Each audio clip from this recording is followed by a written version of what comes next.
हरि ओम। भगवद गीता के 18वें अध्याय के आज के 10वें दिवसीय सत्र में मैं आप सबका 10वें नहीं 11वें दिवसीय सत्र में आपका स्वागत करता हूँ।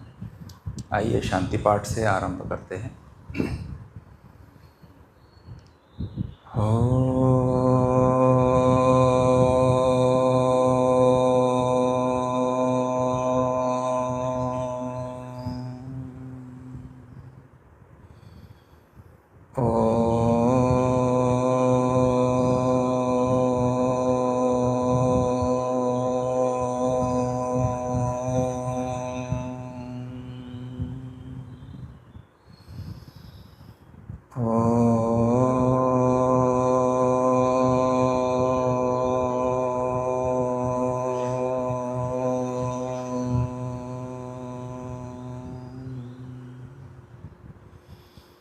ॐ सहना भवतु सहनौ भुनक्तु सह वीर्यं करवावहै तेजस्विनावधीतमस्तु मा विद्विषावहै।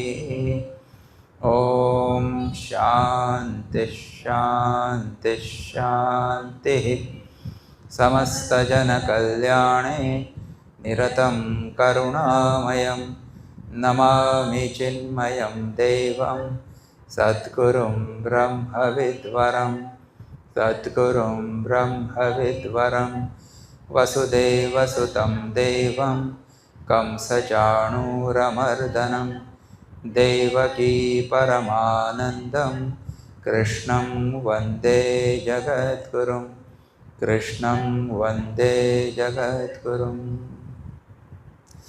बुद्धिर्बलं यशोधैर्यं निर्भयत्वम् अरोगता अजाड्यं वाक्पटुत्वं च हनुमत्स्मरणात् भवेत्। हरि ओम। आज मंगलवार है तो एक गणेश भजन बोलेंगे।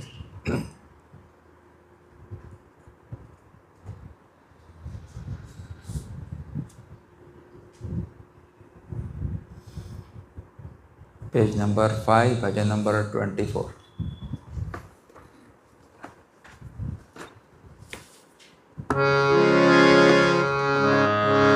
जय गणराया श्री गणराया,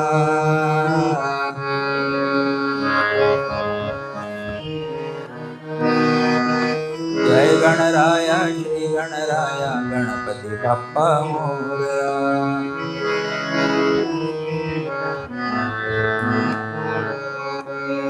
मोरया मोरया गणपति बप्पा मोरया।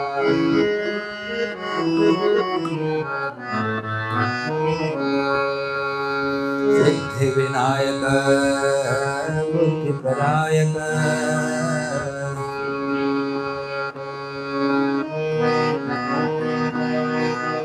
सिद्धि विनायक बुद्धि प्रदायक गणपति बप्पा मोरया।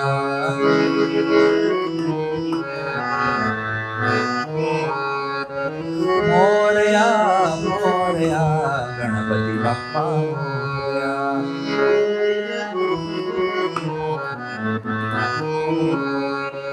विघ्न विनाशक विद्यादायक,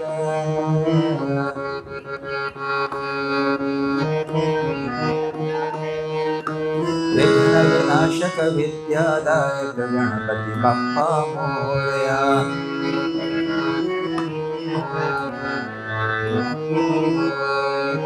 मोरया मोरया गणपति बप्पा मोरया।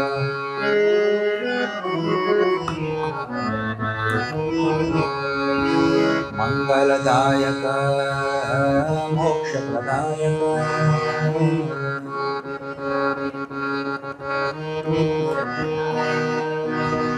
मंगलदायक मोक्षप्रदायक गणपति बप्पा मोरया।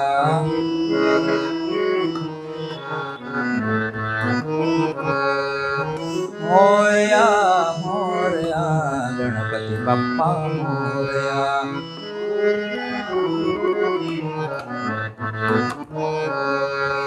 जय गणराया श्री गणराया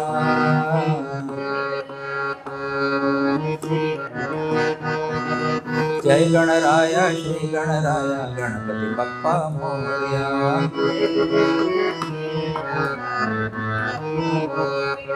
मोरया मोरया गणपति बप्पा मोरया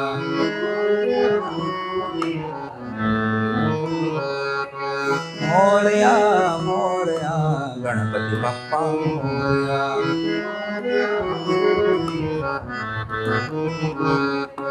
गणपति बप्पा मोरया गणपति बप्पा मोरया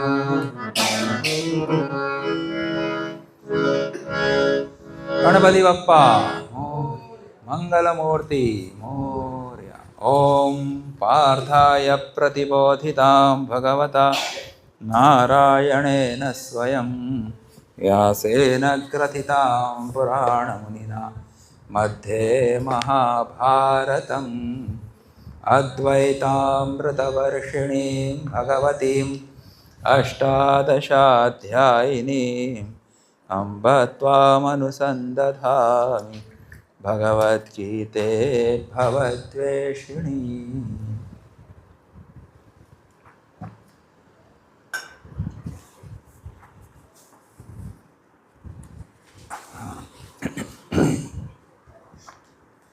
हम लोग अभी भगवद गीता के 18वें अध्याय के जो आखिरी कुछ श्लोक है वहाँ पे है, और कल के सत्र में हमने अप टू 64 श्लोक देखे थे। 64 श्लोक तक हमने देखा, और भगवान अर्जुन को बार बार बताते हैं कि जो हमने आपको उपदेश दिया है उसको तुम अपने विवेक से चिंतन करके फिर जैसा करना है वैसे करो। तो 60वें श्लोक से उन्होंने जो बातें कही उसको एक बार हम पढ़ते हैं, 60 to 64 एक साथ।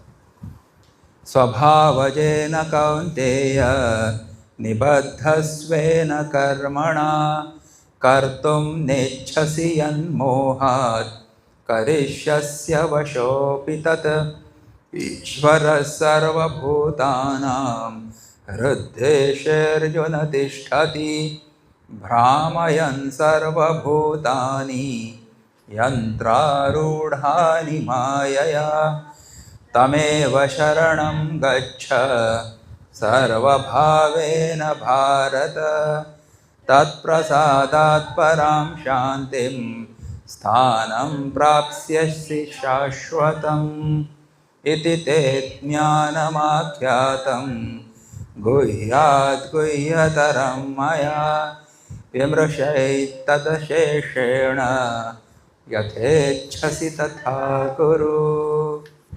सर्वगुह्यतमं भूयः शृणु मे परमं वचः इष्टोऽसि मे दृढमिति तो वक्ष्यामि ते हितम्। हाँ, तो यहाँ पर देखा था, तो भगवान ने जब तक बहुत सारे बातें अर्जुन से कही कि आपको अपने कर्तव्य कर्म में लगना चाहिए, युद्ध करना चाहिए, और बहुत सारे तर्क दिए, फिर भी उनका अर्जुन चुप ही रहे। हाँ, कुछ क्रिया नहीं दिखा रहे थे या कोई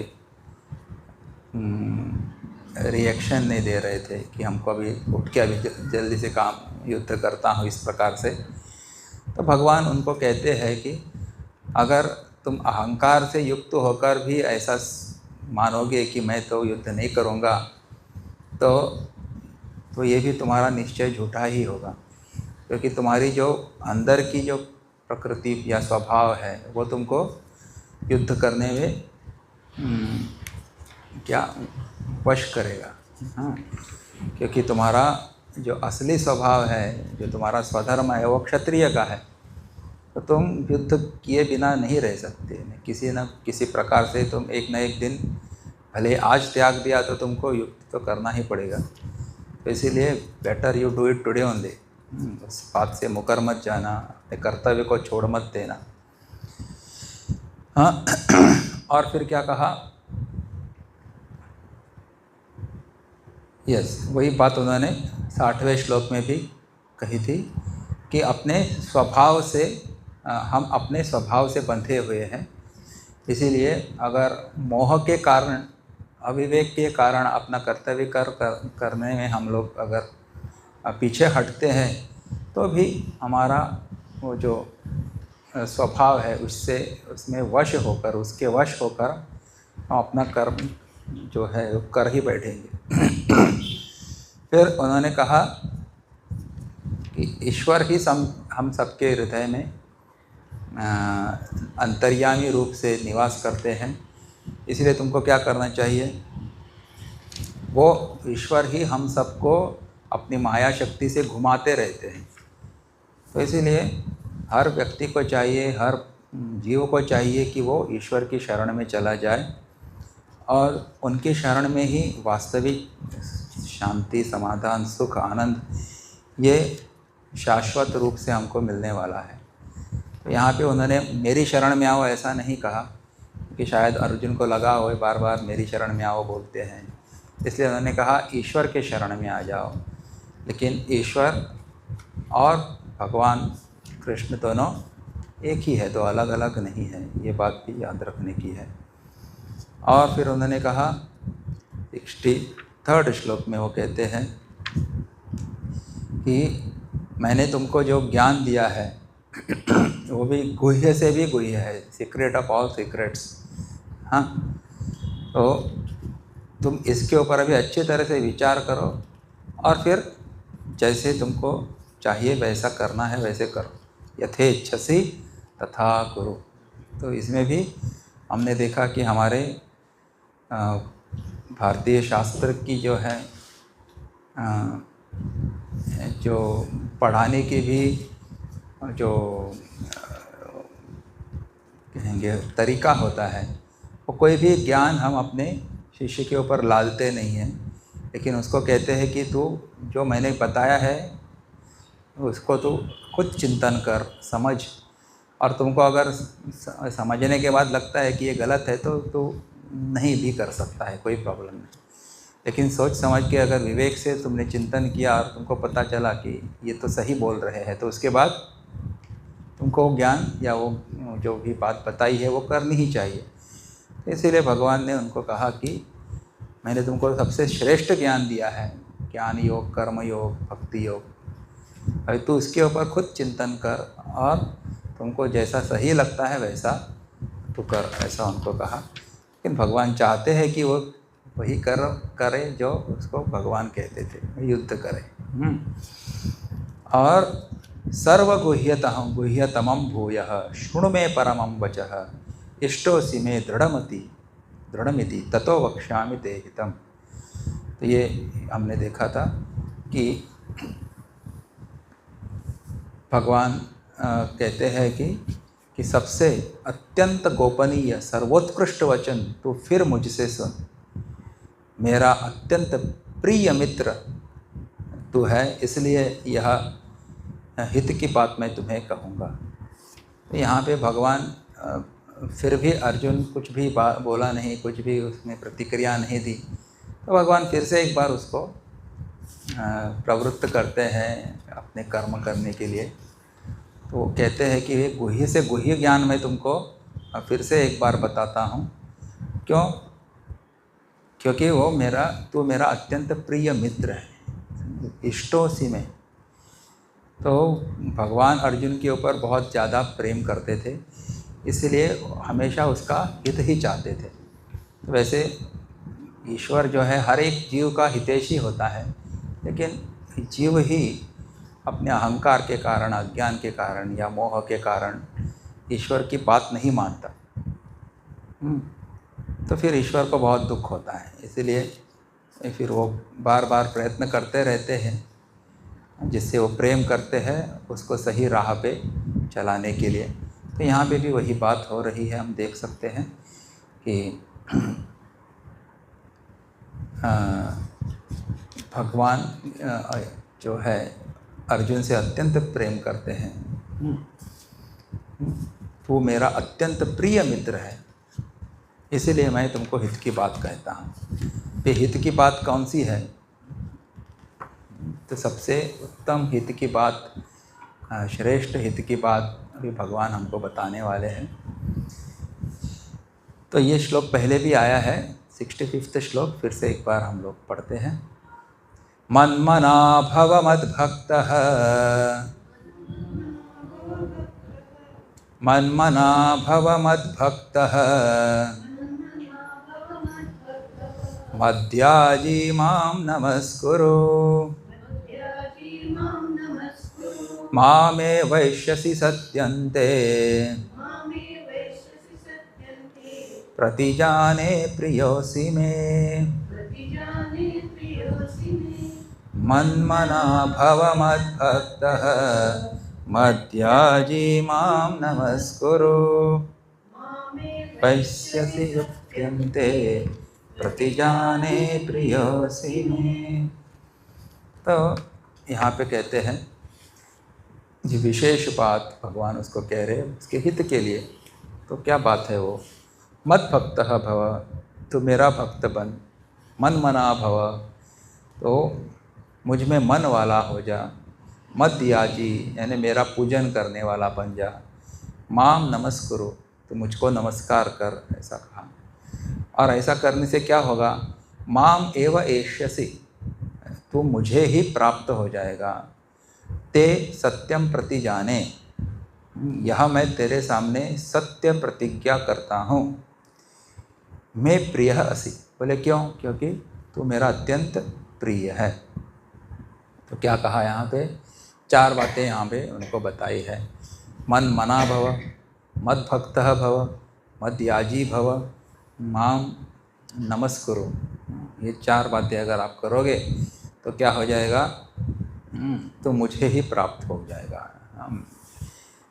माम एव एष्यसि, और ये भगवान ने कहा कि this is my promise to you. भगवान ने बहुत सारी प्रॉमिसेस किए हैं, वादा किया है। भगवत गीता में वादे किए हैं बहुत सारे, गीता में। कौन से वादे हैं बता सकते हैं? बरी एक झाले आणि ते झाले, हे श्लोक सोडून दुसरे आणि खंयचे?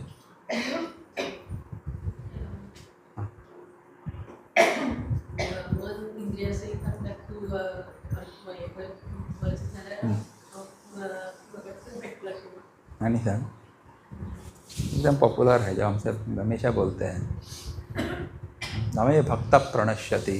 हाँ, बहुत पॉपुलर वादा है। मेरा भक्त कभी पेरिश नहीं करता, गिरता नहीं है, इसका नाश नहीं होता। तो ये यहाँ पे तुम मुझको ही प्राप्त हो जाओगे। और ये कहते हैं कि मैं ये सत्य प्रतिज्ञा करता हूँ। दिस इज़ माई व्हाट, प्रतिज्ञा है, मेरा वचन है। आई प्लेज कि तो मुझको प्राप्त हो जाए। माम एव एष्यसि। तो यहाँ पे कहा है मन मना भव भक्तः, मन मना भव, तो मेरे मन वाला हो जा। मन का मतलब क्या है? मन, तत्वबोध में मन क्या कहा है मन के बारे में? मनः कह संकल्प विकल्पात्मिका मनः, ऐसा कहा है। तो मन जो हमेशा संकल्प विकल्प करते रहता है उसको मन कहते हैं। तो यहाँ पे कहा मन मना भव का मतलब क्या है?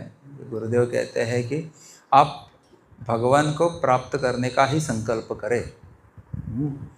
तो बाकी सांसारिक चीज़ों के बारे में संकल्प मत करना आप। बोले क्यों? क्योंकि वो चीज़ें कितनी भी आप प्राप्त करेंगे तो भी वो आपके साथ कभी रहने वाली नहीं है। आप संसार को कितना भी अपना मानोगे तो संसार अपना नहीं होता। हम हट से उनको अपना मानते हैं, लेकिन संसार हमको कभी अपना नहीं मानता। वो नोट जो होता है, बेस्ट एग्जांपल नोट होता है, नोट, करेंसी। 100 रुपये की नोट, 10 रुपये की नोट, 50 रुपये की नोट, उसको हम अपना मानते हैं। लेकिन क्या वो नोट हमको अपना मानती है? नहीं, वो आज इसके हाथ में, कल उसके हाथ में, परसों, ये एक ही दिन में सब लोगों के हाथ में वो घूमती रहती है, वो किसी की नहीं होती। वैसे ये संसार भी ऐसा ही है, बदलता रहता है, नित्य परिवर्तनशील है। अच्छा, बट एक अपरिवर्तनशील अगर कोई है वो भगवान है। तो अपना मन जो है किसको देना है? जो बदलता रहता है या न बदलने वाला हो? जो न बदलने वाला तत्व है, अपनी आत्मा हो या फिर भगवान हो। भक्ति की भाषा में भगवान को अपना मन समर्पित करो, ये बात यहाँ पे कहते हैं। बी गॉड माइंडेड, ऐसा कहते हैं, मन मना भव। अच्छा, तो भगवान को ही संकल्प मानने का संकल्प करो। मन का कार्य है संकल्प करना, था इसका अर्थ है तुम अपने मन के द्वारा मेरी प्राप्ति का ही संकल्प करो, ऐसा कहा। फिर दूसरी बात क्या कही? मद भक्त। बोले केवल संकल्प की अवस्था तक ही मत रहना कि भगवान मेरे है, इतना ही तक नहीं, लेकिन उसके आगे चल के भी क्या करना चाहिए? भगवान की भक्ति करनी चाहिए। भक्ति का मतलब क्या होता है? व्हाट इज भक्ति? नारद भक्ति सूत्र सात्वस्मिन् परमा प्रेम रूपा, पाठ कर लेने तुम्हें सगळ्यांनी। तो वो तो परम प्रेम रूपा है। अच्छा, तो प्रेम किससे करो फिर? भगवान से प्रेम करो। So you love God. मद भक्त का मतलब क्या है? कि you start investing your love in भगवान। क्योंकि बाकी दुनिया वालों से कितना भी आप प्रेम करेंगे, वो क्या होगा? कोई गारंटी नहीं है कि वो प्रेम आपसे वापस करे या अंत तक करे। इसीलिए बोलते दुनिया के नाते हैं हरे, वो डिसेप्टिव होते हैं, बदलते रहते हैं। अच्छा, आज इसके साथ, कल उसके साथ। लेकिन भगवान के साथ जो संबंध है या भगवान के साथ हमारा जो प्रेम है, और भगवान का अपने जीव के ऊपर जो प्रेम है, वो शाश्वत होता है। क्यों? क्योंकि जीव भगवान का ही अंश है। हमें वांशो जीवलोके। तो इसीलिए भगवान कंटिन्यूसली अपने सब भक्तों के ऊपर, इस जीवों के ऊपर प्रेम करते रहते हैं।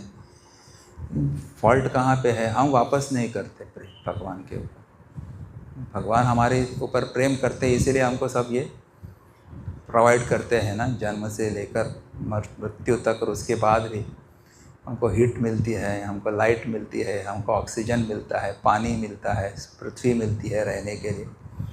Because this all shows that he loves us, correct? तो we should also love him because his love will never fail. बाकी दुनिया वालों के प्रेम जो है वो कोई शाश्वती नहीं है। ऐसा नहीं कि दुनिया वालों से प्रेम मत करो, लेकिन प्राइमरी प्रेम किससे करना है? भगवान से करना है। मद भक्त है, इसीलिए ये कहा कि भगवान। तो इसीलिए कहते संबंध बनाओ कि मैं भगवान का हूँ और भगवान मेरे हैं। अभी आज हम किसको मानते हैं? मैं दुनिया का हूँ और दुनिया मेरी है। यही संबंध आज बनाया है हम। मैं अपनी पत्नी का हूँ और पत्नी मेरी है। 4 दिन के बाद देखते हैं पत्नी भाग गई किसी और के साथ। मेरा बेटा मेरा है या मेरी बेटी मेरी है, वो भी कहीं किसी दूसरे के साथ, अब्दुल के साथ भाग जाती है। वो बोलते अब्दुल मेरा है। चलो, बट भगवान विल नेवर डू दैट। आप भगवान से प्रेम करेंगे तो वो कभी आपको धोखा नहीं देंगे, दैट इज़ फॉर श्योर। भगवान की प्रतिज्ञा है। अच्छा, फिर मद्याजी का मतलब क्या है? याजी का मतलब क्या है? यजन करना। यजन म्हणजे पूजा करो। हाँ, भक्ति का एक साधन क्या है? आप भगवान से प्रेम करो, ऐसा कहा है ना, मुझसे प्रेम करो। तो भगवान कहाँ पे है? बोले भगवान कहाँ है नहीं बताओ। भगवान सब में है, सब जगह पे है। तो इसीलिए सबके हृदय में भगवान को देखकर आप सबसे प्रेम करो। That is very good thing. तो ईश्वर सर्वभूतानां हृदय अर्जुन तिष्ठति, पहले कहा है ना, तो सबके हृदय में भगवान है। इसीलिए एक भक्त का क्या होता है काम, अद्वेष्टा सर्वभूतानां मैत्रः करुण एव च निर्ममो निरहंकारः, सुख दुःख समदुःख सुखक्षमी संतुष्ट सततम योगी। तो भक्त के कितने सारे लक्षण बताए हैं, उसी में वो सबसे प्रेम करता है, किसी से द्वेष नहीं करता। तो इसलिए आप सबको, भगवान को सबके हृदय में है ऐसा मानकर आप सबकी पूजा करो, सबकी सेवा करो। सेवा भी ऐसे करो जैसे आप भगवान की पूजा कर रहे हो। तो इसीलिए कहा नर सेवा ही नारायण सेवा है। This is a higher standpoint. या अगर उसकी इतनी आपकी वृत्ति नहीं है, बुद्धि नहीं है कि सब में भगवान देखने की, तो कम से कम एक मूर्ति में देखो, किसी एक राम में देखो, कृष्ण में देखो, गणेश में देखो, और फिर उसको उसकी पूजा करो डेली। तो उसी पूजा का फल ये होगा कि आप एक दिन ये बात जान लेंगे कि ये ईश्वर या गणेश जी केवल एक मूर्ति में नहीं है, लेकिन वो तो हर एक के हृदय में है। ये वृत्ति का, ये बुद्धि का विकास होगा। फिर आप सबकी पूजा करने लगेंगे, सबकी सेवा करने लगेंगे। तो यहाँ पे कहा मद्याजी, तो भगवान की आप सेवा करो, यानी सबकी सेवा करो। ईश्वर जगत का कारण होने से संपूर्ण जगत में व्याप्त है, इसीलिए ईश्वर को पूजा, ईश्वर की पूजा का अर्थ है जगत के निस्वार्थ भाव से सेवा करना। तो भगवान अर्जुन से कहते हैं कि तुम मद्याजी बनो, यानी मेरे पूजक बनो, सर्विस। माम नमस्कुरु, नमस्कार कोणाक करपाचो? अगर नमस्कार करना ही है भगवान को ही नमस्कार करो। बोले हम नमस्कार किसको करते हैं जनरली? बहुत सारे कारण हैं ना। जहाँ पे चमत्कार होता है हम नमस्कार करते हैं, जहाँ पे ताकत होती है, पावर होता है, वहाँ पे हम नमस्कार करते हैं। जिसके पास बहुत सारा धन है, पैसा है, वैभव है, उसको हम नमस्कार करते हैं। या जो श्रेष्ठ है, ज्येष्ठ है, ज्ञान से श्रेष्ठ है, अनुभव से श्रेष्ठ है या ज्येष्ठ है, उसको हम नमस्कार करते हैं। तो यहाँ पे ये सभी गुण किस में आते हैं? किसी व्यक्ति में एक गुण होगा तो दूसरे गुण नहीं होंगे। अच्छा, लेकिन भगवान में सभी गुण विद्यमान है। वो सर्वश्रेष्ठ है, सर्वशक्तिमान है, सर्वज्ञ है, सर्वव्यापी है, और क्या है? वो सबसे नया भी है, सबसे पुराना भी है, पुरा अपि नव। अच्छा, तो सब कुछ भगवान में, सब गुण भगवान में है। इसीलिए आप क्या करो? भगवान को ही नमस्कार करो, ऐसा कहा। माम नमस्कुरु। और नमस्कार करने के लिए क्या करना पड़ता है? झुकना पड़ता है। इसलिए नमस्कार का तात्पर्य है अपने गर्व अभिमान को छोड़ो, अपने अहंकार को छोड़ो, और विनम्र भाव से भगवान को नमस्कार करो। और दूसरी बात यह है कि अपने कर्तृत्व का और भोक्तृत्व का अभिमान मत करो कि मैंने ये किया, वो किया है। ऐसे नहीं, सब कुछ भगवान ही कर रहे हैं, उनकी इच्छा से सब कुछ होता है। इस भाव से आप मुझे नमस्कार करो। तो ऐसा अगर आप करोगे तो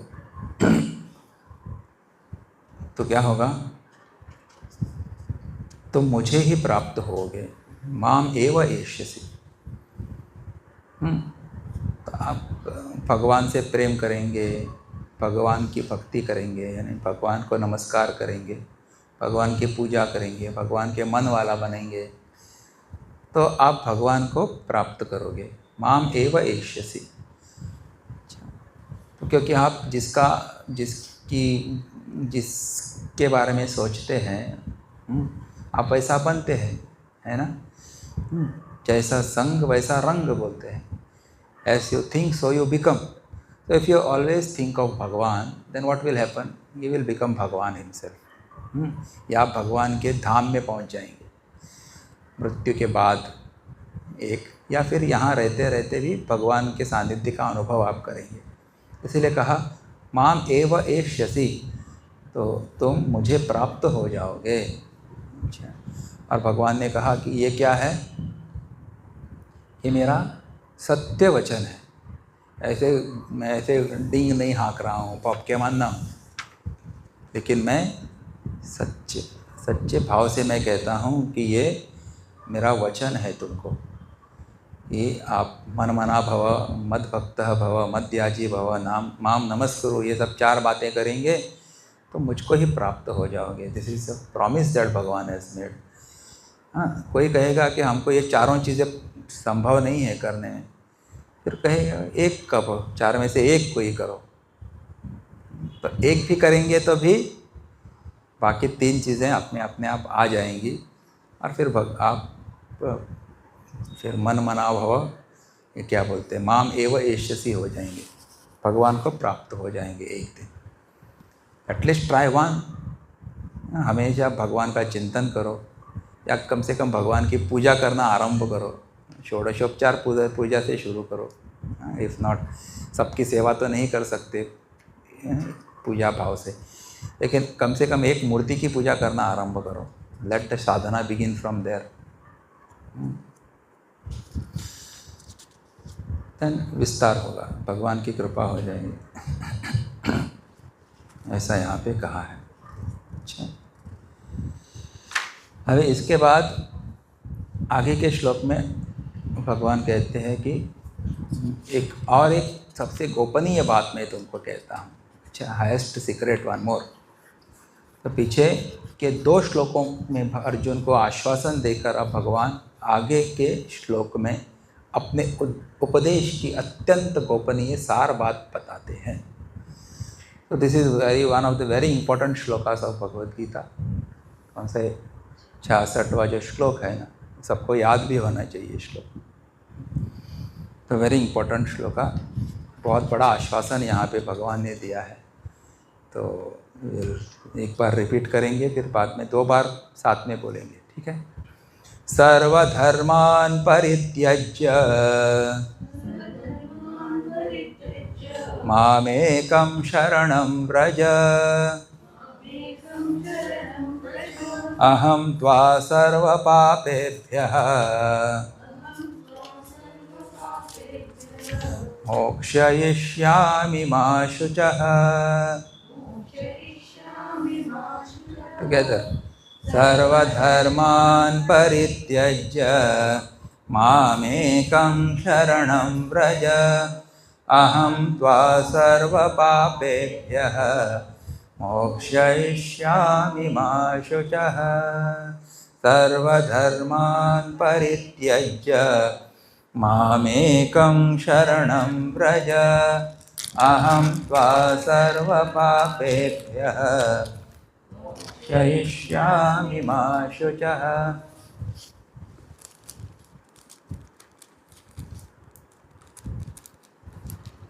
सर्वधर्मान, संपूर्ण धर्मों का आश्रय, परित्यज्य छोड़कर, तू एकम माम शरणम व्रज, केवल मेरी शरण में आ जा। अहम त्वा सर्व पापेभ्यः, मैं तुझे संपूर्ण पापों से मोक्षयिष्यामि मा शुचः, मुक्त कर दूंगा, चिंता मत कर। भगवत गीता में ये बहुत पावरफुल उपदेश है, भगवत गीता का यह आश्वासन है। क्या कहते हैं? संपूर्ण धर्मों का आश्रय छोड़कर तो केवल मेरी शरण में आ जा, मैं तुझे संपूर्ण पापों से मुक्त कर दूंगा, चिंता मत कर। तो यहाँ पे हमको आश्वासन देते कि तू चिंता मत कर, और तुमने अगर बहुत सारे पाप किए हो तो भी चिंता मत कर, उनको मैं पापों से मुक्त कर दूंगा। लेकिन तुमको करना क्या पड़ेगा?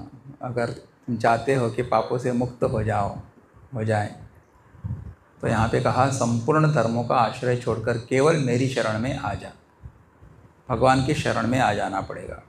जाना पड़ेगा। तो ये शरणागति की महिमा का भी श्लोक है।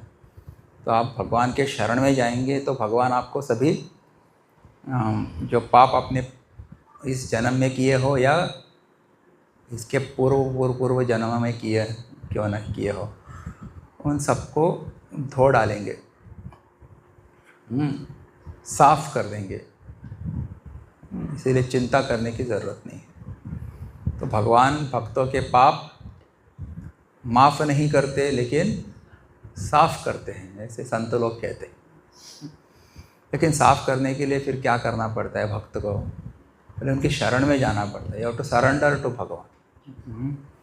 तो यहाँ पे कहा है कि सर्वधर्मान परित्यज, सभी धर्मों का त्याग करने के लिए कहा है। अभी कोई कह सकता है कि भगवत गीता में कहा है कि अपना धर्म करना चाहिए और यहाँ पे कहते हैं धर्म का त्याग करो। तो कोई कंफ्यूज हो सकता है। तो इस श्लोक को 3 अलग अलग स्तर पे देखा जा सकता है। धर्म का मतलब क्या है, और उसके भी पहले हम त्याग किसका कर सकते हैं और किसका नहीं कर सकते, ये बात है। हम त्याग किसका कर सकते हैं? What can we give up? What do you think? That which is yours, can you give up that? Or that which is not yours, you can give up?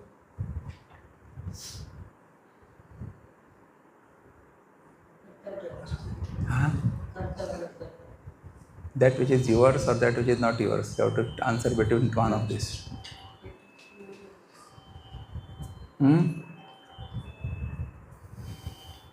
तो हम वही त्याग कर सकते हैं जो अपना नहीं है। करेक्ट? जो अपना है उसको हम कैसे देंगे?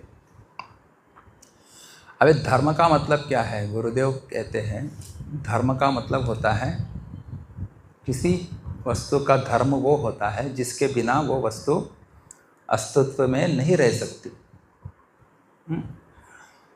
जैसे अग्नि का धर्म क्या है? एक होता है मुख्य धर्म और दूसरा होता है गौण धर्म। तो अग्नि का मुख्य धर्म क्या है? बोले उष्णता। और गौण धर्म क्या है? बोले उसकी जो लौ होती है फ्लेम की, उसका रंग, उसका आकार, उसकी साइज़। अच्छा, ये गौण धर्म है। हर एक फ्लेम की वही आकार हो और वही कलर हो ऐसा ज़रूरी नहीं है। लेकिन कोई भी फ्लेम जो है, लौ जो है, उसको आप स्पर्श करेंगे तो डेफिनेटली वो छूने के लिए गर्म ही होगी। वो तो उनका बेसिक या मुख्य धर्म है। वैसे शक्कर का मुख्य धर्म क्या है? मिठास, मीठी ही होनी चाहिए। इट इज़ अ प्राइमरी लक्षण है उसका स्वरूप कह सकते हैं। वैसे पानी का धर्म क्या है? वो द्रव रूप में होता है। वैसे हमारा और आपका धर्म क्या है जिसके बिना हम लोग नहीं रह सकते? तो बोले वो हमारी आत्मा है। हमारे आत्मा के बिना हम लोग नहीं रह सकते। जीवन तत्व जिसको कहते हैं ना, लाइफ प्रिंसिपल। कभी कभी एक अंग के बिना रह सकते हैं। अच्छा, कोई एक पैर काट दिया फिर भी आदमी ज़िंदा है, ऐसा होता है कि नहीं? एक आँख नहीं है, दोनों आँखें नहीं है, दोनों हाथ नहीं है, फिर भी ज़िंदा है। लेकिन जब ये आत्मतत्व चला जाता है, ये पेरिश, नष्ट हो जाते हैं। तो उसको कहा है अपना धर्म। हाँ, एक वन दृष्टिकोण है जो गुरुदेव कहते हैं। तो जिसके बिना मैं अस्तित्व में रह ही नहीं सकता, वो मेरा धर्म है, वो मेरा स्वरूप है। भले उस स्वरूप को हम त्याग कर सकते हैं क्या? परित्यज्य, सर्वधर्मान परित्यज्य, अपने स्वरूप का त्याग कर सकते हैं हम। That I am सच्चिदानंद स्वरूप. Can we give up this? No, we cannot give that up. Because that is what I am. That is my nature. अग्नि को कहो कि तुम अपनी गर्मी का त्याग करो, ऐसा होगा क्या कभी? ठंडी गर्मी है ऐसा हम कभी बोल नहीं सकते। हाँ, ठंड ज्वाला में जल रहा हूँ, ऐसा कभी नहीं होगा। ज्वाला गर्म ही होती है। तो फिर क्या, किसका त्याग करने के लिए कहा भगवान ने? बोले जो धर्म मेरा नहीं है, जो मेरा स्वरूप नहीं है, उसका त्याग करने के लिए कहा है।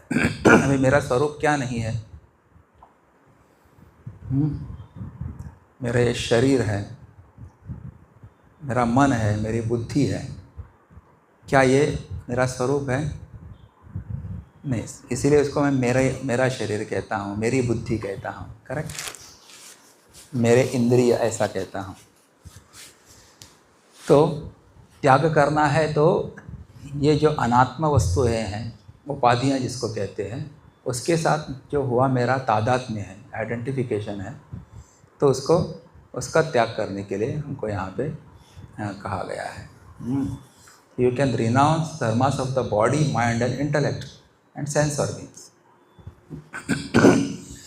तो इसके साथ मेरा जो तादात्म्य हुआ है, शरीर मन बुद्धि, पहले आप इनके वो तादात्म्य को हटा के मेरी शरण में आ जाओ, ऐसा वो भगवान कहते हैं। सर्व उपाधि धर्मान परित्यज्य।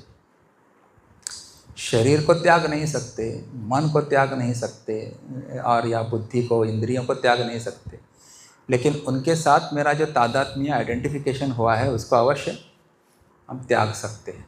एक्चुअली हर दिन त्याग करते रहते हैं। बोले कब त्याग करते हैं? हाँ, वेरी गुड। निद्रा अवस्था में शरीर मन बुद्धि उपाधियों के साथ जो तादात्म्य है वो हटाते हैं कि नहीं हम लोग? हाँ, शरीर के साथ तादात्म्य के सो ही नहीं सकेंगे आप। You have to give it up. So we give it up at least for 7 hours, 8 hours every day. तो उसी को ध्यान की चरम अवस्था में अहम ब्रह्मास्मि, क्या मनोबुद्धि अहंकार चित्तानि नाहम, न च श्रोत्र जिह्वे न च घ्राण नेत्रे न च व्योम भूमिर्न तेजो न वायुः चिदानंद रूपः शिवोहम शिवोहम। इस प्रकार ध्यान की अवस्था में शरीर मन बुद्धि उपाधियों के साथ जो तादात्म्य हुआ है ना, उसको हटाना, तो ये एक प्रकार का त्याग है। जैसे फर्स्ट, ये कब है, कौन सी दृष्टि से है? ज्ञान मार्ग की दृष्टि से। तो ज्ञान योग में और वो भी ध्यान में आप शरीर उपाधियों के साथ जो त्याग अपना संबंध है उसको हटा दो। शरीर के भी जो शरीर का जो गुण धर्म है, शरीर को भूख प्यास लगती है, शरीर परिवर्तित होते रहता है, मन में भी संकल्प विकल्प उठते रहते हैं,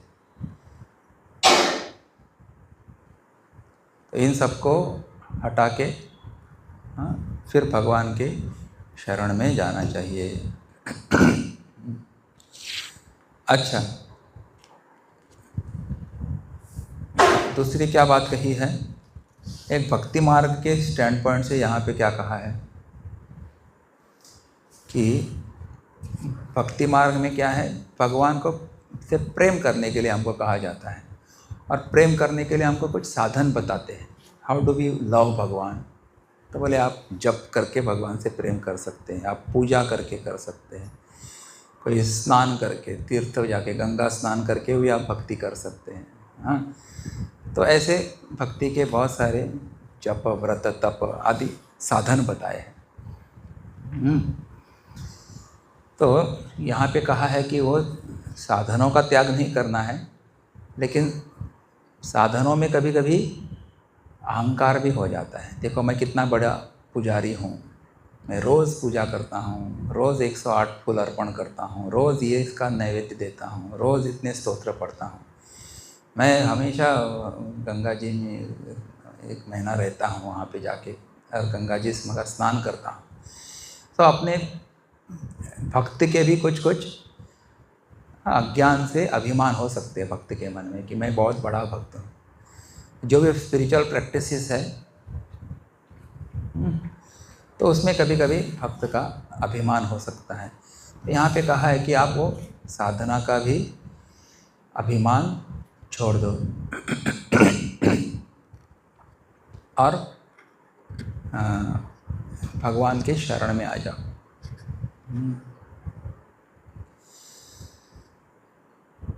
सर्वधर्मान परित्यज्य, तो धर्म का प्रयोजन भी क्या है? जो भी आप अपने कर्तव्य कर्म करते हैं उनको भी धर्म कहा है। तो बोले धर्म का प्रयोजन है भगवान के प्रति भक्ति उत्पन्न होना। अगर आप धर्म करेंगे लेकिन भक्ति उत्पन्न नहीं होती तो वो केवल श्रम है, ऐसा भागवत कहता है ना। भागवत में एक श्लोक है, धर्मस्वनुष्ठित पुंसाम विश्वक्सेन कथा सुयः न उत्पादयेत् यदि रतिम श्रम एव ही केवलम। तो आप धर्म करते हैं लेकिन उसके द्वारा अगर भगवान के चरणों में प्रीति उत्पन्न नहीं होती तो केवल श्रम है। आपने सिर्फ क्या है, बहुत मेहनत मात्र की है, श्रम किया है, तो कुछ फल नहीं हुआ। तो धर्म का प्रयोजन है भगवान में भक्ति उत्पन्न होना। तो हर एक साधना का अपना अपना एक रिवॉर्ड होता है। अच्छा, तो उस पूजा से भी आपका मन एकाग्र होगा, मन शुद्ध होगा, जप से भी मन एकाग्र होगा, स्नान से भी मन एकाग्र हो जाता है, पवित्रता की भावना उत्पन्न होती है। तो यहाँ पे साधना का त्याग नहीं करना है, लेकिन उन साधना का जो फल है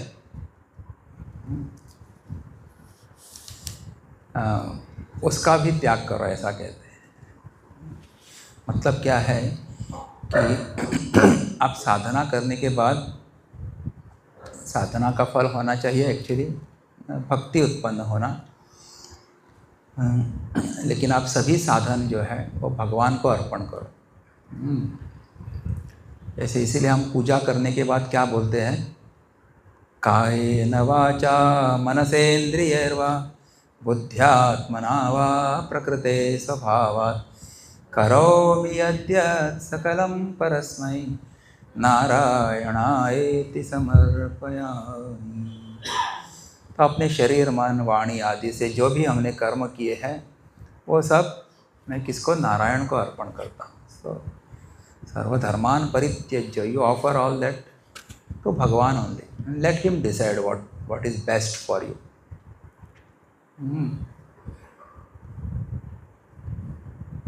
और शरभंग ऋषि की कथा आती है कि उन्होंने बहुत सारी तपश्चर्या की, बहुत साधन किया और उसके फलस्वरूप उनको ब्रह्मलोक की प्राप्ति हुई। हाँ, तो इंद्र खुद उनको लेने के लिए आए ब्रह्मलोक, तो मैं लेके जाता हूँ।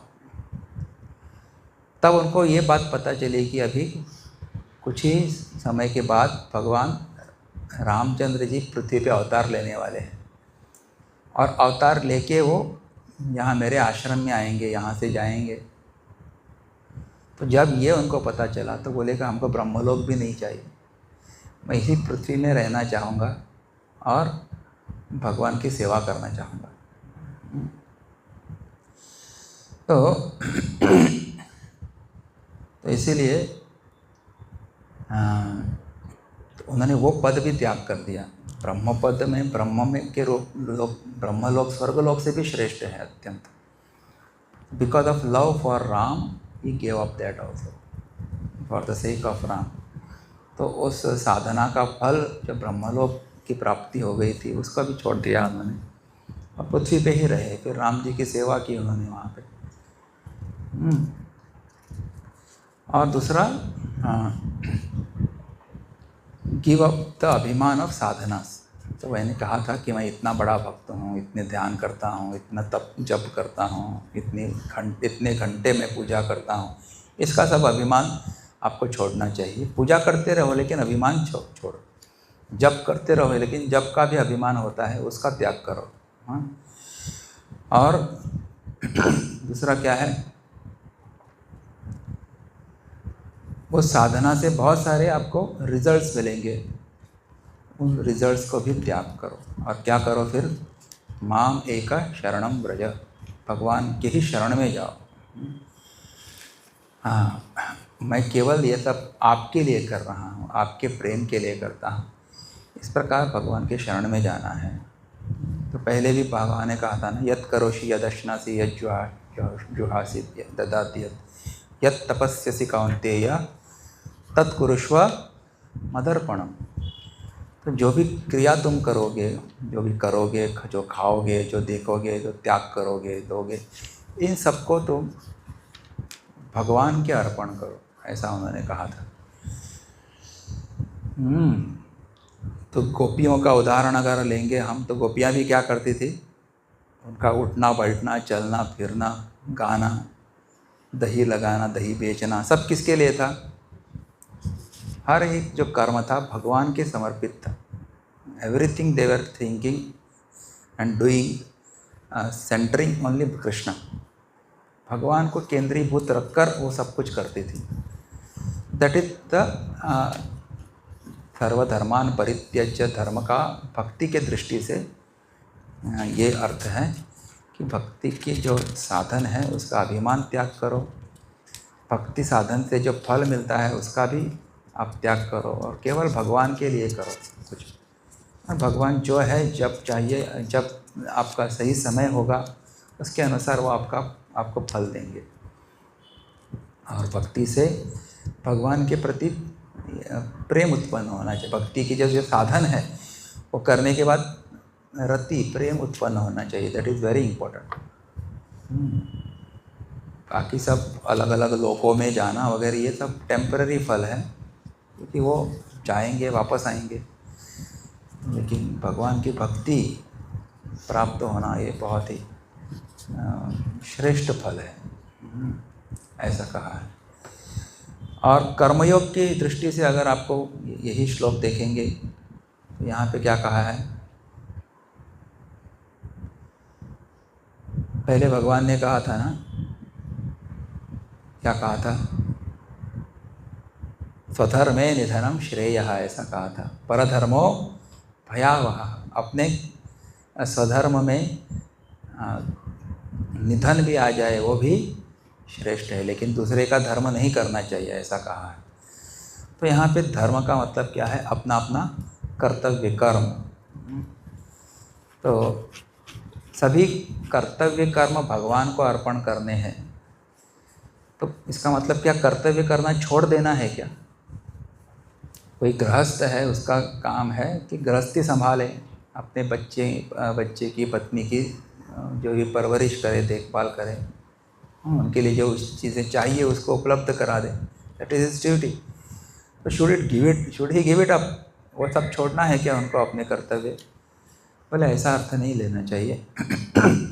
लेकिन एक ये है कि पहली बात यह है कि इन सब कर्मों में आलस्य का त्याग करो।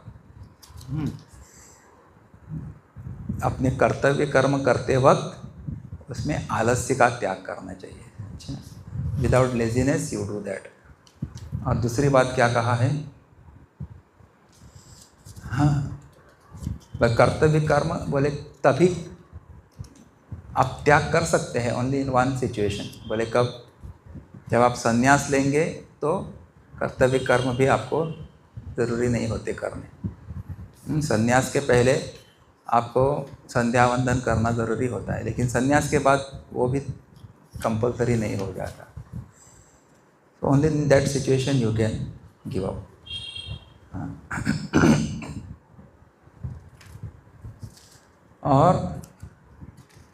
और क्या है? कर्मयोग का मतलब क्या है? ईश्वरार्पण भाव से कर्म करना है, और जब फल आता है तो प्रसाद बुद्धि से स्वीकार करना चाहिए। तो कर्म करते वक्त कर्म में जो अभिमान है कि मैंने ये किया है, ये फल मुझे ही मिलना चाहिए, तो इस आसक्ति का त्याग करना चाहिए, इस अभिमान का त्याग करना चाहिए। कर्तृत्व भाव का अभिमान होता है, कर्तृत्व भाव को त्याग करो। और जब फल आता है तो फल भोग की इच्छा का होना, ये भी, इसका भी त्याग करना चाहिए। तो जो भी फल आता है, जैसा भी आता है, उसको भगवान का प्रसाद मान के स्वीकार करेंगे, तो then it is surrendering to Bhagwan only. सर्वधर्मान परित्यज्य, इस वन वे। और हर एक कर्म जो है भगवान को खुश करने के इरादे से करना चाहिए। Very important. अपना जो भी कर्तव्य कर्म है पत्नी की, बच्चों की, ऑफिस में जो भी काम होता है, अलग अलग जो सेवा करते हैं, you think that I am serving God only, then it will not bind you. तो इस प्रकार से ये श्लोक यहाँ पे ऐसे दिया है, ज्ञान योग की दृष्टि से, भक्ति योग की दृष्टि से, कर्म योग की दृष्टि से, कर्म की दृष्टि से, तो यू गिव अप द अभिमान एंड फलाशक्ति, दैट इज धर्म का त्याग, सर्वधर्मान परित्यज्य माम एव शरणम व्रज। दूसरी बात क्या कही, सबका त्याग करके करो क्या, भगवान के शरण में चले जाना चाहिए। बहुत बार लोग त्याग तो करते हैं लेकिन किसी ऐरे गहरे नत्तु खैरे के शरण में चले जाते हैं। कोई बोलता है मैं सब कुछ छोड़ के ये मंत्री महोदय आपके शरण में आया। मंत्री महोदय को खुद अपना शरण पता नहीं है, वो कितने दिन उस पद पे रहेगा वो भी उसको नहीं पता, और आप उसके शरण में चले जाते हैं। तो वो शरण कैसा होगा, सही होगा क्या वो शरणागति? No, that he cannot give you protection from fear and all. लेकिन अगर आपको शरण ही जाना है तो जो सर्वसमर्थ है उन्हीं के शरण जाना चाहिए। तो शरणागति किसकी लेनी चाहिए, ये भी हमको भगवत गीता सिखाती है। किसी सांसारिक व्यक्ति की शरणागति मत ले लो। अगर शरण जाना ही हो तो किसके शरण जाओ, बोले भगवान के। माम एव शरण, माम एव का मतलब कितें, फक्त देवाकोच आणि कोणाक नहीं। आप भगवान को भी शरण गए और वहाँ पे फिर यहाँ से मंदिर से बाहर जाते हैं या पूजा घर से बाहर जाते हैं, तुरंत कोई पतराव मिलता है, साहब मिलते हैं, तो उनको भी नमस्कार करेंगे, उसके भी शरण चमचे बनते हैं। तो ये सही शरणागति नहीं है। तो शरणागति किसकी होनी चाहिए, एक के प्रति, वो भी ईश्वर के प्रति। हाँ, वो सही शरणागति होगी, क्योंकि वही आपके वही सर्वसमर्थ है, वही आपको मुक्ति दे सकते हैं। बाकी सब लोग जो है मंत्री और जो कोई पैसे वाले जो लोग हैं, वो थोड़ी थोड़ी मदद तो अवश्य कर सकते हैं अगर आपको उनके साथ अच्छा संबंध है। किसी को नौकरी चाहिए वो नौकरी देंगे, कोई काम आपका अटका हुआ है साइन करके उसको क्लियर कर देंगे, आपको दे कैन डू, बट वो पापों से मुक्त नहीं कर सकते आपको। करेक्ट? कोई मंत्री आपको बुला के ये नहीं बोल सकता तो मेरे शरण में आज मैं तुम्हारे पापों से मुक्त कर देता हूँ, चलो। ऐसा ताकत है क्या किसी में? वो सामर्थ्य केवल किसमें है?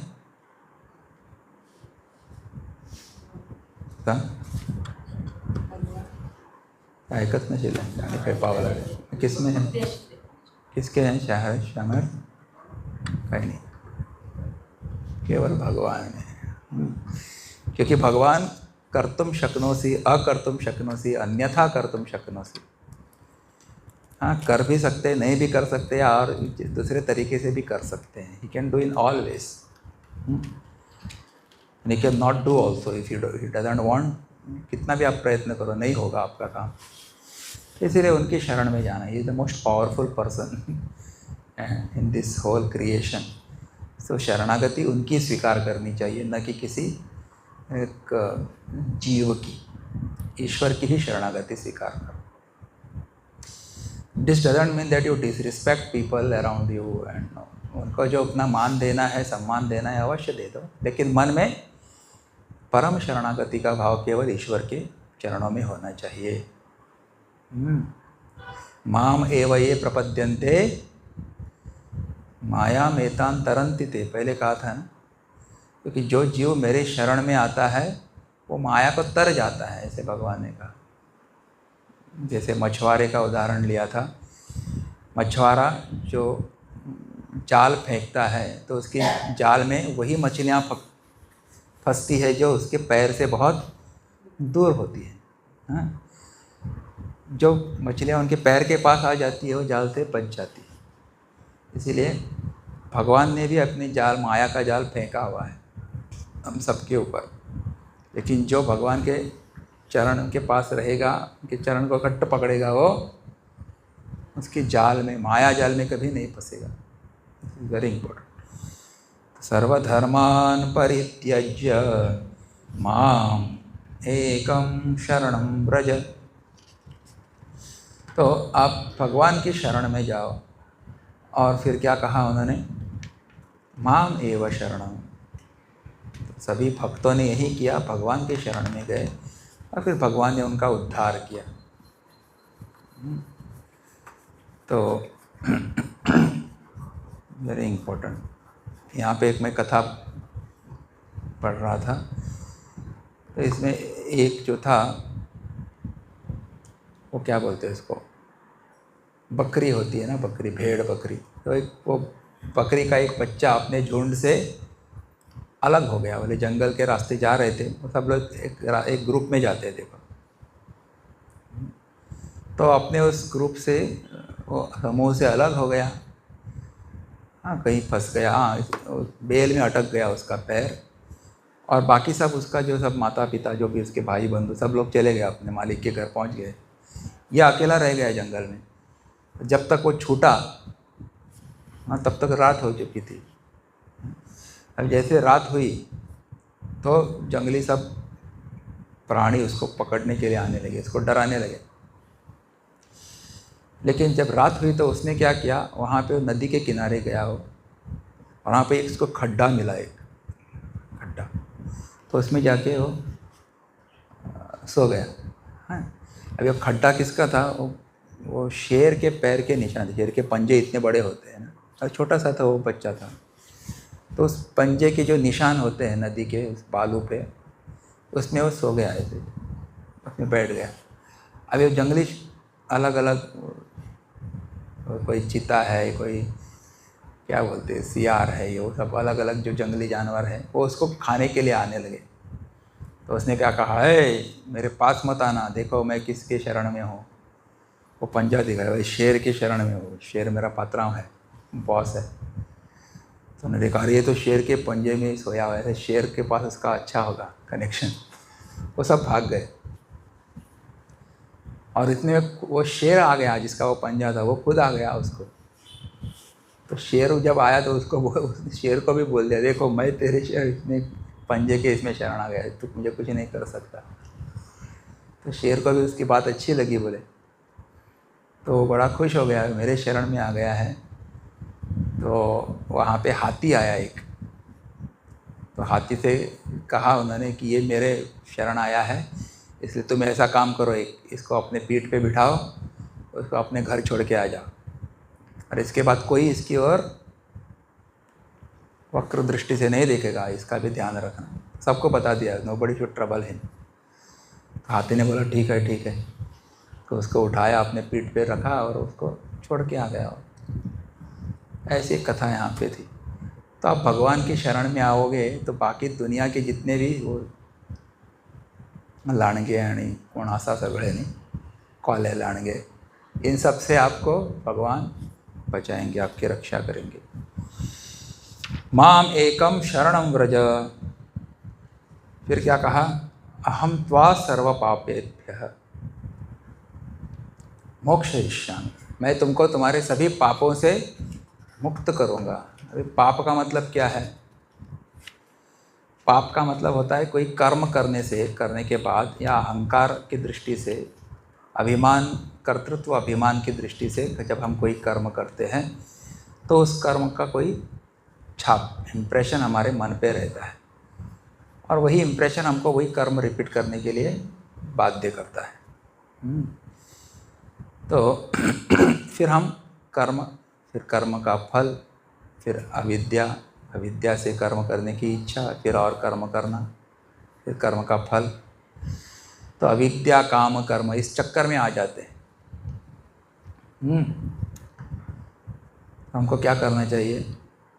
तो ये इम्प्रेशंस जो है, वासनाएं जो है, उसी को पाप कहा गया है। हाँ, the samskaras of the karmas are called papas, ऐसे गुरुदेव यहाँ पे कहते हैं। तो ये सभी संस्कार, ये जिनको वासनाएं भी कहते हैं, तो भगवान क्या करते हैं, उनके शरण में जाएंगे तो अपनी सभी वासनाओं से हमको स्वच्छ कर देते हैं। जो हमारे मन में विक्षेप उत्पन्न करके हमारी शक्तियों को बिखेर देता है, वह पाप कहलाता है। तो मन में एजिटेशन उत्पन्न करता है ना, और हमारी जैसे पोटेंशियल है, शक्ति है, उसको जो बिखार देता है, डिस्ट्रॉय करता है, तो उसको पाप कहते हैं। ऐसा हमारे कर्म ही हमारी शक्ति का ह्रास कर सकते हैं, क्योंकि मन और बुद्धि की सहायता के बिना कोई भी कर्म नहीं किया जा सकता। संक्षेप में, कर्म मनुष्य के अंतःकरण में वासनाओं को अंकित करते जाते हैं, जिनसे प्रेरित होकर मनुष्य बारंबार कर्म में प्रवृत्त होता है। शुभ वासनाएं शुभ विचारों को जन्म देती है, तो अशुभ वासनाओं से अशुभ विचार ही उत्पन्न होते हैं। वृत्ति रूप मन है, जब तक शुभ या अशुभ वृत्तियों का प्रवाह बना रहता है, तब तक मन का भी अस्तित्व यथावत बना रहता है। इसीलिए वासना क्षय का अर्थ ही वृत्ति शून्यता है, और यही मनोनाश भी है। मन और बुद्धि के अतीत हो जाने का अर्थ ही शुद्ध चैतन्य स्वरूप कृष्ण तत्व का साक्षात्कार करना है। जिस मात्रा में एक साधक अनात्मा से तादात्म्य का त्याग करने और आत्मानुसंधान करने में सफल होता है, उसी मात्रा में वह इस आत्मदर्शन को प्राप्त करता है। इस नव प्राप्त अनुभव में वह अपनी सूक्ष्मतम वासनाओं के प्रति अधिकाधिक जागरूक हो जाता है। वासनाओं का यह भान अत्यंत पीड़ादायक होता है। अतः भगवान श्री कृष्ण यहाँ आश्वासन देते हैं कि तुम शोक मत करो, मैं तुम्हें समस्त पापों से मुक्त कर दूंगा। मन को विचलित करने वाली, कर्मों की प्रेरक इच्छा और विक्षेपों को उत्पन्न करने वाली ये वासनाएं ही पाप है। तो पाप का मतलब क्या है? हमारे कर्मों के संस्कार जो है, जो हमको नए नए कर्म करने में प्रवृत्त करते हैं, या पुराने जो भी कर्म है उसको हमको रिपीट करवाते हैं, अच्छे भी हो या बुरे भी हो, तो वही हमारे, उसी को यहाँ पे पाप कहा गया है। तो जैसे हमारा ईश्वरार्पण बुद्धि से हम कर्म करते हैं और मन हमारा साफ होते रहता है, तो ये हमारे वासनाएं हमको दिखती रहती है। बोले ज़्यादा से ज़्यादा we become aware of our own negativities, वासना का प्रेशर। तो साधना में हमारा मन नहीं लगता। तो उस वक्त भगवान क्या करते हैं? आप उनका ध्यान करते रहेंगे, उनके शरण में जाएंगे, तो उन सब विक्षेपों को हटाने का काम भगवान करते हैं। जो जप करते वक्त समझो कोई आम खाने का विचार आता है, कॉफ़ी पीने का विचार आता है, कहीं और कुछ गड़बड़ करने का विचार आता है, तो this are all vasana pressures, जो किए बिना हमको शांति नहीं मिलती। So you can see that this thought is disturbing me, this pressure is disturbing me, not allowing me to do sadhana. ध्यान में कहना उतरने नहीं देती, you become aware of it.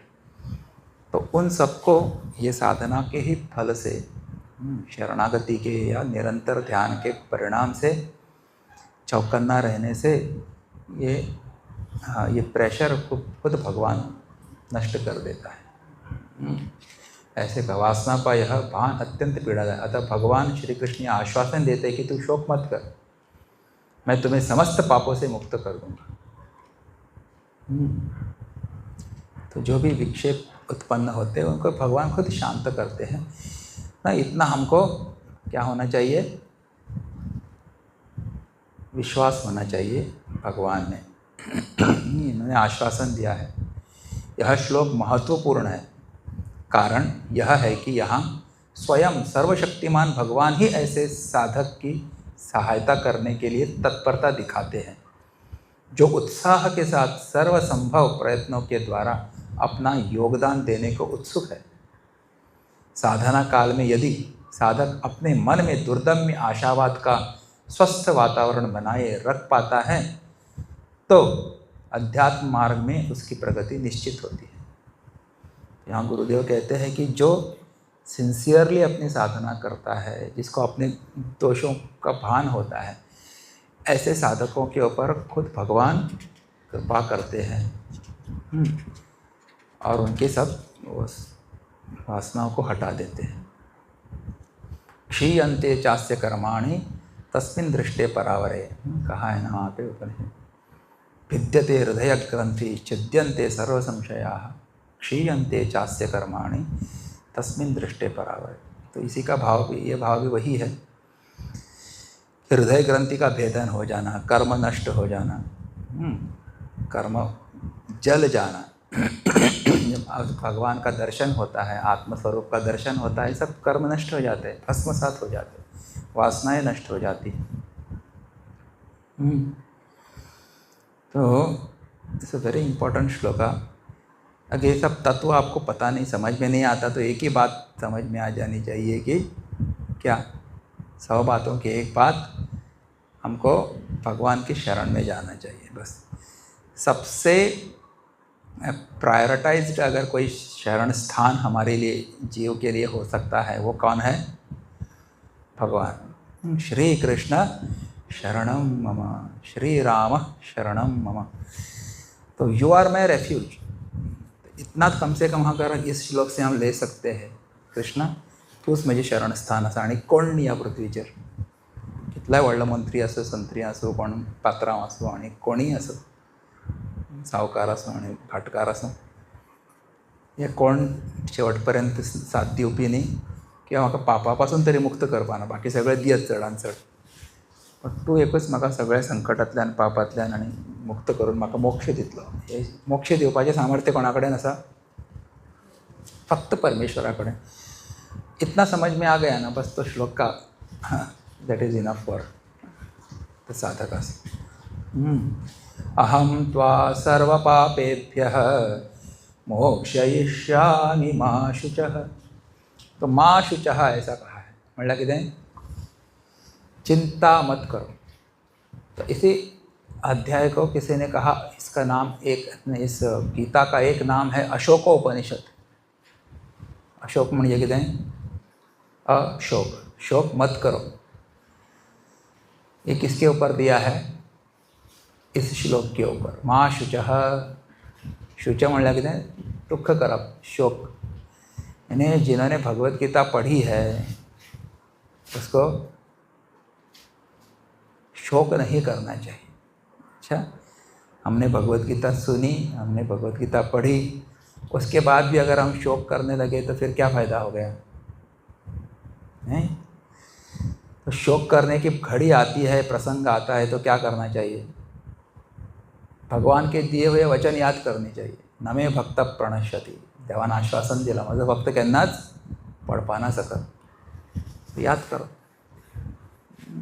अहम त्वा सर्व पापेभ्यः मोक्षयिष्यामि, ये भगवान ने कहा है, मेरे शरण में आने वाले के सभी मैं पापों को नष्ट करता हूँ, उसको मोक्ष देता हूँ।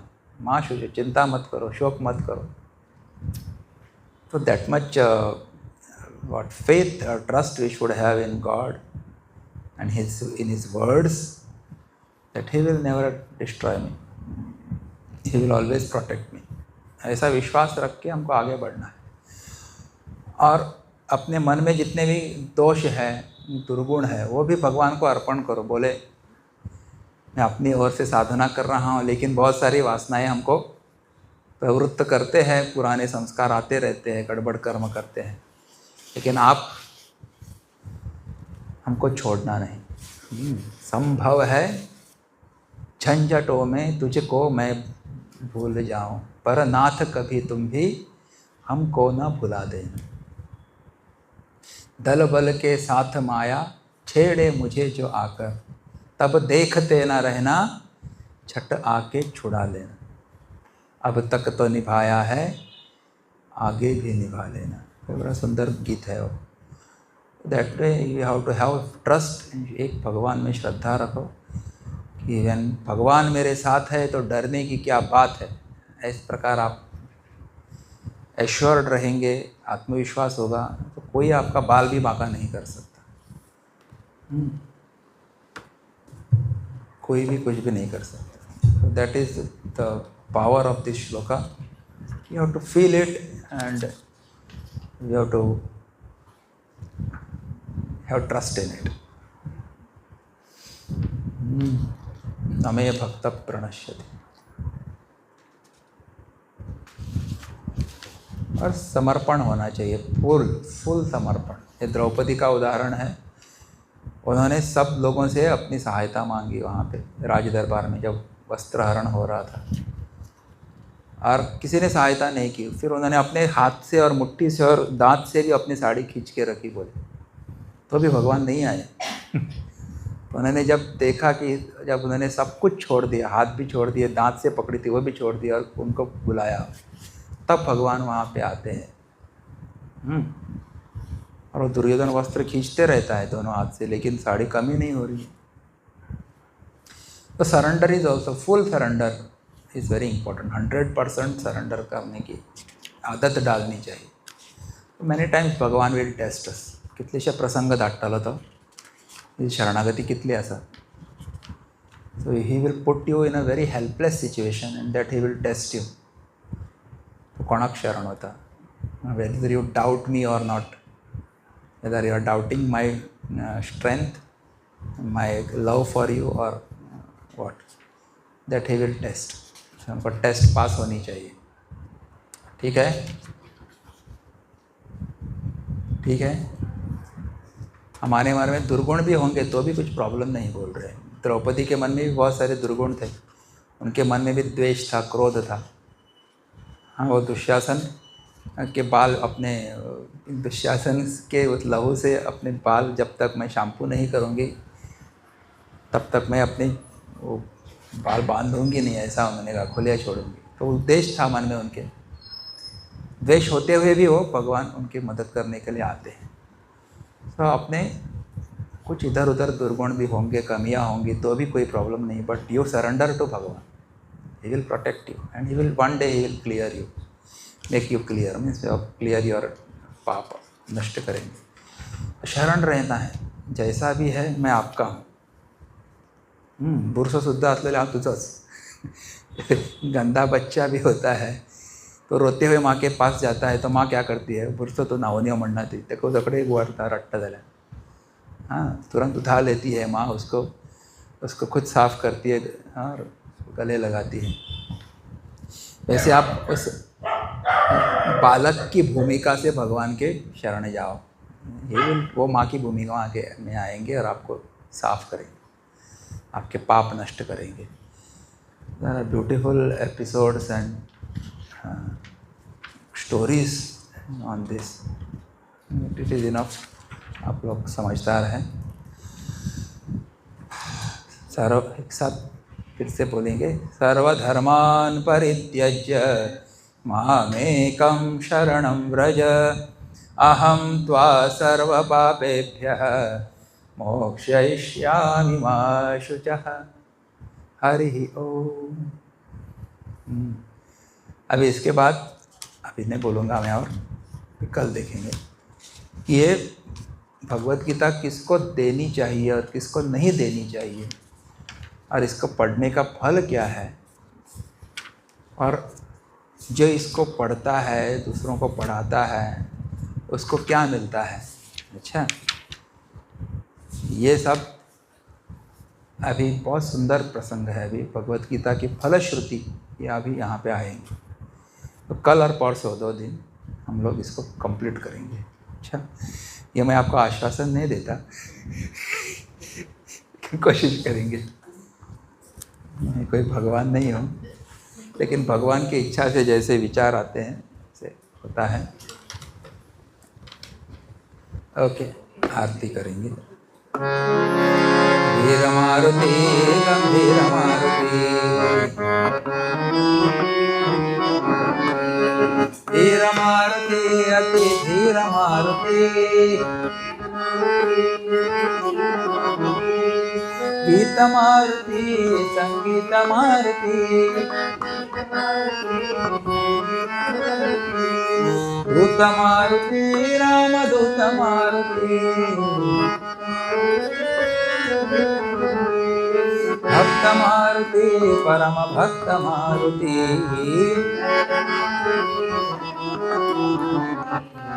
धीर मारुति गंभीर मारुति, गंभीर मारुति गंभीर मारुति. आरती करें.